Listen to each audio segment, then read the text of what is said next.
আমাদের আদর্শকে রাসূলুল্লাহ সাল্লাল্লাহু আলাইহি ওয়াসাল্লাম রাসূলকে গালাগালি দেয় নাই, পাগল গণক কবি হিন্দুতে আসরগ্রস্ত জাদুকর বলে নাই, মায়ের দিয়েছে, গালি দিয়েছে। সাহাবীরা কি দাঁড়িয়ে দাঁড়িয়ে তর্ক করেছেন? তারা লক্ষ্য ঠিক রেখে সবরের সঙ্গে তারা জানতেন আমরা যে আদর্শ নিয়ে নেমেছি এর বিজয় অবিসম্ভাবী, এটা সত্য জানতেন। ডাইনে বামে না তাকিয়ে, এটার নাম হানিফ।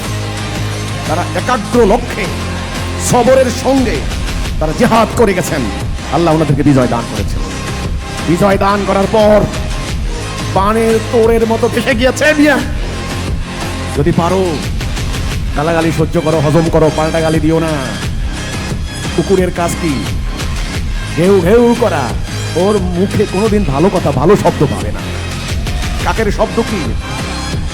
কাকের মুখ দিয়ে কোনোদিন উকিলের কণ্ঠ শুনবে না। আল্লাহ রাব্বুল আলামিন দুই শ্রেণীর মানুষ বানিয়েছেন, মুমিন কাফের, হেদায়েত প্রাপ্ত আর পথভ্রষ্ট। যারা পথভ্রষ্ট তাদের কথাবার্তা এইরকমই হবে। তারা আমার সম্পর্কে জানে না, আমাকে জিজ্ঞাসা করে নাই। তাদের ধর্মগুরুরা মাহফিলে দাঁড়িয়ে আমার নামে মিথ্যাচার করেছে।